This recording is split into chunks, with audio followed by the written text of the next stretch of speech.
ಅವ್ರೇನ್ ಮದ್ವೆ ಹುಡ್ಗನ ಅಥವಾ ATM ಮಿಷಿನ? ಬರ್ತಾ ಬರ್ತಾ ಎಲ್ರೂ ಅಲ್ಲ, ಕೆಲವೊಂದಷ್ಟು ಜನ ಹೆಣ್ಮಕ್ಳು ಮತ್ತೆ ಅವರ ಕುಟುಂಬದವರು ಮದ್ವೆ ಆಗೋ ಹುಡುಗನಿಂದ ಮಾಡೋ ನಿರೀಕ್ಷೆಗಳನ್ನ ಕೇಳ್ಬಿಟ್ರೆ ತಲೆ ಸುದ್ದಲ್ಲೇ ಬಿದ್ದೋಗ್ಬಿಡ್ಬೇಕು.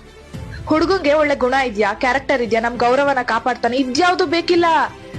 ಏನಿಲ್ಲ, 1-2 ಲಕ್ಷ ಸಂಬಳ ಬರ್ಬೇಕು, ಸ್ವಂತ ಮನೆ ಇರ್ಬೇಕು, ಲಕ್ಸುರಿ ಕಾರ್ ಇರ್ಬೇಕು, ಬೆಂಗಳೂರಲ್ಲಿ 4 ಸೈಟ್ ಇರ್ಬೇಕು, ಆಮೇಲೆ ತಿಂಗಳ ಫಾರಿನ್ ಟ್ರಿಪ್ ಕರ್ಕೊಂಡು ಹೋಗ್ಬೇಕು, ಇಷ್ಟಿದ್ರೆ ಸಾಕು ಅಲ್ವಾ?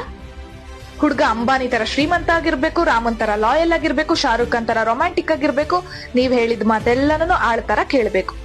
ಆಯ್ತು, ಹುಡ್ಗನ್ ಕಡೆಯಿಂದ ಅಷ್ಟೊಂದು ನಿರೀಕ್ಷೆ ಮಾಡ್ಬೇಕಾದ್ರೆ ಮದ್ವೆ ಆದ್ಮೇಲೆ ನೀವೇನ್ ಕೊಡ್ತೀರಾ ಅಂತ ಕೇಳಿದ್ರೆ ಅವ್ರು ಕೊಡೋದೆಲ್ಲ ಶಾಪಿಂಗ್ ಲಿಸ್ಟ್, ಪಾರ್ಲರ್ ಬಿಲ್ಲು.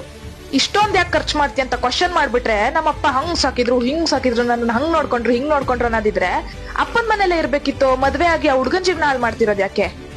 ಇಂತ ದೊಡ್ಡ ದೊಡ್ಡ ಆಸೆ ಇರೋರು ಹುಡ್ಗನ್ ಬದಲು ATM ಮಿಷಿನ್ನೇ ಮದ್ವೆ ಆಗ್ಬಿಡಿ, ಇಲ್ಲ ಬ್ಯಾಂಕ್ ನ ಮದ್ವೆ ಆಗ್ಬಿಡಿ, ದುಡ್ಡು ಬರ್ತಾನೆ ಇರುತ್ತೆ. ಯೋಚನೆಗೂ ಒಂದು ಮಿತಿ ಇರುತ್ತೆ, ದುರಾಸೆಗೂ ಒಂದು ಲಿಮಿಟ್ ಇರುತ್ತೆ. ಕೆಲವರೆಲ್ಲ ರೋಡಲ್ಲಿ ಇರೋರ್ಗೆಲ್ಲ ಮೈಕ್ ಹಿಡ್ಕೊಂಡು ನಿಮ್ ಸ್ಯಾಲ್ರಿ ಎಕ್ಸ್ಪೆಕ್ಟೇಷನ್ ಏನು ಮದ್ವೆ ಆಗೋ ಹುಡ್ಗನಿಂದ ಅಂದಾಗ 2 ಲಕ್ಷ 3 ಲಕ್ಷ ಕೋಟಿ ಬಿಟ್ರೆ 2,000 ದುಡಿಯೋಕೆ ಕಷ್ಟ ಇರೋ ಈ ಕಾಲದಲ್ಲಿ 2 ಲಕ್ಷ ಅಂದ್ರೆ ಸುಮ್ನೆ ಮಾತಲ್ಲ. ಈ ತರ ಎಲ್ಲಾ ಹೆಣ್ಮಕ್ಳು ಮಾಡ್ತಾ ಇಲ್ಲ, ಸ್ವಲ್ಪ ಜನ ಮಾಡ್ತಾ ಇದಾರೆ. ಆದ್ರೆ ಈ ಸ್ವಲ್ಪ ಜನದಿಂದ ಒಳ್ಳೆ ಹೆಣ್ಮಕ್ಳ ಮೇಲಿರೋ ಅಭಿಪ್ರಾಯಗಳು ಬದಲಾಗ್ತಾ ಇವೆ.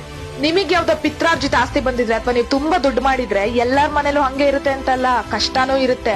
ಯಾವ್ದು ಸಪೋರ್ಟ್ ಇಲ್ದೆ ಏನು ಇಲ್ದೆ ಪ್ರತಿ ದಿವಸ ಕಷ್ಟ ಪಟ್ಕೊಂಡು ದುಡಿತಾ ಇರೋ ಗಂಡ್ಮಕ್ಳು ಇದಾರೆ. ಪ್ರತಿದಿನ ಕಷ್ಟ ಪಟ್ಕೊಂಡು ಆಚೆ ದುಡಿತಿರೋ ಗಂಡ್ಮಕ್ಳಿಗಿರೋ ನಿಯತ್ತು, ಅವರಿಗೆ ಗೊತ್ತಿರೋ ಜೀವನದ ಬೆಲೆ, ಅಪ್ಪನ ಆಸ್ತಿಲ್ ಕುತ್ಕೊಂಡು ಶೋಕಿ ಮಾಡ್ತಾ ಇರೋರಿಗೆ ಗೊತ್ತಿರಲ್ಲ. ಇಲ್ಲಿ ಕೆಲಸಕ್ಕೆ ಶ್ರಮಕ್ಕೆ ಬೆಲೆ ಕೊಡ್ಬೇಕು, ಶೋಕಿಗಲ್ಲ.